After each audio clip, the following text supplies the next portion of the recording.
పెద్దిరెడ్డి రామచంద్రారెడ్డి గారి కుటుంబం మీద వారి మీద ఆరోపణలు చేస్తూ అనేకమైనటువంటి కథనాలు ప్రసార మాధ్యమాల్లో ప్రసారం కాబట్టి అయితే ఇప్పటివరకు కూడా పోలీస్ ఇన్వెస్టిగేషన్లో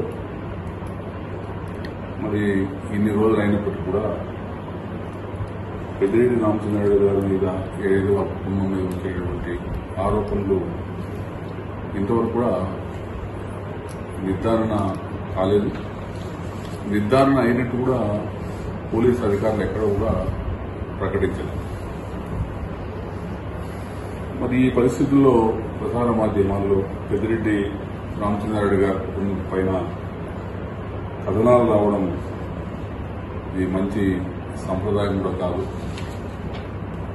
ముఖ్యంగా పెద్దిరెడ్డి రామచంద్రారెడ్డి గారి కుటుంబం వైఎస్ఆర్ పార్టీకి వెన్నుదన్నుగా ఉన్నటువంటి కుటుంబం.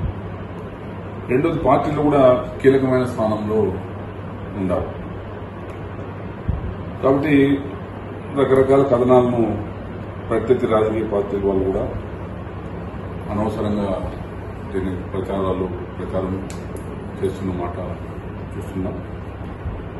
మరి ఇన్వెస్టిగేషన్ ఎవరైతే చేస్తూ ఉన్నారో వాస్తవాల ఆధారంగా ఎవరైతే చట్ట వ్యతిరేక కార్యక్రమాలు చేసినారో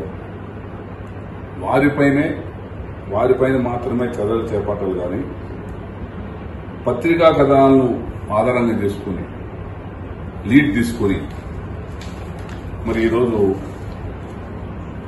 రాజకీయ ప్రత్యర్థి వాళ్ళు ఏదైతే పేర్లు ఇస్తే వాటిని ఆధారంగా మరి కేసులు నమోదు చేయడం కూడా ఇది సంప్రదాయం కాదు. ఇది ప్రజాస్వామ్య స్ఫూర్తికి ఇది పూర్తిగా విరుద్ధం. అదేవిధంగా ప్రభుత్వం కూడా మరి ప్రభుత్వం ముఖ్యమైన బాధ్యత ఏంటంటే మేము చెప్తా ఉండేది ప్రజాస్వామ్యంలో సత్సంప్రదాయాన్ని పెంపొందించే విధంగా మరి చర్యలు తీసుకోవాలి తప్ప పత్రికా కథన ఆధారంగా కానీ రాజకీయ కక్షతో కానీ మరి ఎవరైతే ప్రజాస్వామ్యబద్దంగా ఎవరైతే ఏదైనా చెప్పాలనుకుంటే వాస్తవాలు చెప్పాలనుకుంటే వారు చెప్పే గొంతుకును నొక్కే విధంగా మరి ఎవరైతే ఇన్వెస్టిగేషన్ వారు కూడా చేయకుండా చూడడము బాధ్యత అని చెప్పి కూడా నేను తెలియజేస్తున్నాను. మాకు తెలిసిన వరకు కూడా ఇప్పటి వరకు కూడా దాదాపు 4-5 దశాబ్దాలుగా పెద్దిరెడ్డి రామచంద్రారెడ్డి గారి రాజకీయాల్లో ఉన్నారు. వాళ్ళు ఇటువంటి చర్యలను ఎప్పుడు కూడా ప్రోత్సహించింది లేదు. ఇటువంటి వాటిని ఎప్పుడు కూడా వాళ్ళు ఎంకరేజ్ చేయలేరు. కాబట్టి వాస్తవాలు ఇవన్నీ కూడా కొద్ది రోజుల్లో మరి ఇన్వెస్టిగేషన్ వాళ్ళు తీసుకుని వస్తారు బయటంతా కూడా. మరి బయట వచ్చేంత వరకు కూడా అందరూ కూడా సమయం పాటించాల్సిన అవసరం ఉంది. మరి బాధితులంతా కూడా ఎవరైతే భూములు ఇబ్బంది పడిన వాళ్ళు మరి ఎవరైతే నష్టం జరిగిన వాళ్ళంతా కూడా ఇప్పటికే అర్జీలు కూడా ఇవ్వడం జరిగింది. దీని మీద కూలంకషంగా దర్యాప్తు జరుగుతోంది. కాబట్టి దీని మీద అందరూ కూడా సమయం పాటిస్తే ఖచ్చితంగా కొద్ది రోజుల్లో వాళ్ళకు కూడా వెలుగులోకి వస్తాయి.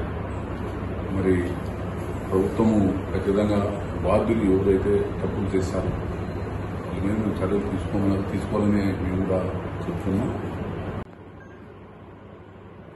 పెద్దిరెడ్డి గారి ఫ్యామిలీ మా నాన్నకాలం నుంచి కూడా ఫ్యామిలీ ఫ్రెండ్స్గా మా నాన్నగారికి చాలా సంవత్సరాలు ఉంది. అయితే రాజకీయంగా తీసుకుంటూ వస్తే లాస్ట్ సంవత్సరం నుంచి తప్పితే అంతవరకు రాజకీయంగానే ప్రత్యర్థిగానే వచ్చారు. ప్రత్యర్థిగా ఉన్నప్పుడు కూడా ఎప్పుడు కూడా రామచంద్రారెడ్డి అన్న మీద నాకు ఉన్న అవగాహన ఏమంటే అవినీతి కార్యకలాపాలు ఎప్పుడూ ప్రోత్సహించలేదు. ఎవరు కూడా ఆయన ఎప్పుడు అవినీతి చేసినట్లు కానీ అవినీతి ప్రోత్సహించినట్టు కానీ ఇంతవరకు అదే మిథున్ రెడ్డి కూడా ఏ విషయమైనా సరే తప్పుడు పనులు చేస్తే మనకి చెడ్డ పేరు వస్తుంది అని చాలా మందికి నేను ఇటీవల గమనిస్తూ వస్తే ఇటువంటి పనులు చేయొద్దని చెప్పడమే నేను గమనిస్తూ వచ్చాను. తప్పుడు కార్యకలాపాలను అవిధి కార్యకలాపాలను వాళ్ళు ప్రోత్సహించి వాళ్ళకి తెలిసి ఏ చర్యలు చేపట్టారని ఇంటికి వస్తుంది ఉండే అవకాశాలు లేవని మనం చూస్తాం. అందుకే ఇటీవల మీరు గమనిస్తే పత్రికా కథనాలు రాజకీయ ఖచ్చితంగా రాజకీయ ప్రేరితంగా వస్తున్నాయి.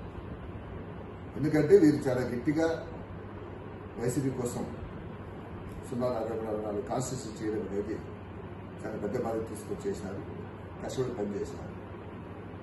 కాబట్టి వాళ్ళే ప్రధానంగా పత్రికా కథనాలు రావడం జరుగుతుంది. నేను కోరుకునేది ఏమంటే పత్రికా కథనాల ఆధారంగానో రాజకీయ ప్రతిపక్షాల కథనాల ఆధారంగానో ఇన్వెస్టిగేషన్ జరగకుండా చూడాల్సిన బాధ్యత ప్రభుత్వం. అట్లా చేయకుండా రాజకీయ కక్షలు రాజకీయ వేదికల ప్రకారంగా ఏదైనా ఇల్లీగల్ ఇన్వెస్టిగేషన్స్ కానీ ఏదైనా కేసెస్ కానీ ఈ మధ్య అనేకంగా ప్రజలు చాలా భయాందోళనకు ఎందుకు పోతున్నారంటే మనం ఏమైనా సరే వాస్తవాలు మాట్లాడినా కూడా కేసులు పెడతారు అనే పరిస్థితులు ఈరోజు ఉన్నాయని ప్రజలు భయపడుతున్నారు. ఇది ఎందుకు జరుగుతుందంటే పత్రికలు విపరీతంగా కథనాలు రావడం, కేసులు దాని తర్వాత రావడం, ఇటువంటి విషయాలపైన ప్రజలలో అబద్ధత భావం పెరుగుతూ పోతుంది. గతంలో నాకు తెలిసి చంద్రబాబు నాయుడు ఇటువంటి ఎంకరేజ్ చేయలే, అంతమంది నేను చూసినప్పుడు. ఇప్పుడు ఆ అబద్ధతా భావం చాలా ఎక్కువ, ప్రతిబింబం చాలా ఎక్కువ ఉంది. అది పెరుగుతా పోయేది చేసుకుంటూ పోవడం ఏ ప్రభుత్వానికి మంచిది కానీ మనం చేసుకుంటాం. ఎందుకంటే ఒక స్థాయిలో అది జరిగింది, పై స్థాయిలో అనుకుంటా వస్తే కింద స్థాయిలో ప్రతి ఒక్క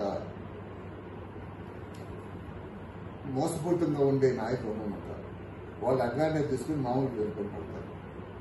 మీ మీద కేసులు పెట్టిస్తాం, మీ మీద చేస్తాం భయపడితే భయపడి వేసేసి పరిస్థితులు ఉంటాయి. అటువంటి వాటిని అడ్డుకట్ట వేసే విధంగా ప్రభుత్వం చర్యలు తీసుకోవాల్సిందిగా నేను నిర్ణయించుకుంటున్నాను. ఎందుకంటే ఇన్వెస్టిగేషన్ ప్రాసెస్లో ఇంతవరకు చేసిన ఇన్వెస్టిగేషన్ ఈ రోజులు చేసినా కూడా వీరి మీద ప్రత్యక్షంగా కేసులు అయితే వచ్చే వాళ్ళ మీద ఆధారాలు ఏది పెట్టడానికి కాలేదు. అది కాకుండా ఇటీవల కొన్ని కథనాలు వచ్చాయి, 1,000 కోట్ల భూములు. నేను ఒకటి చెప్పడం ఏమంటే మనం చేసుకోవడం, ఎక్కడైనా సరే ల్యాండ్ సీలింగ్ యాక్ట్ ప్రకారం 55 ఎకరాల కంటే ఒక మనిషి ఉండే అవకాశం లేదు.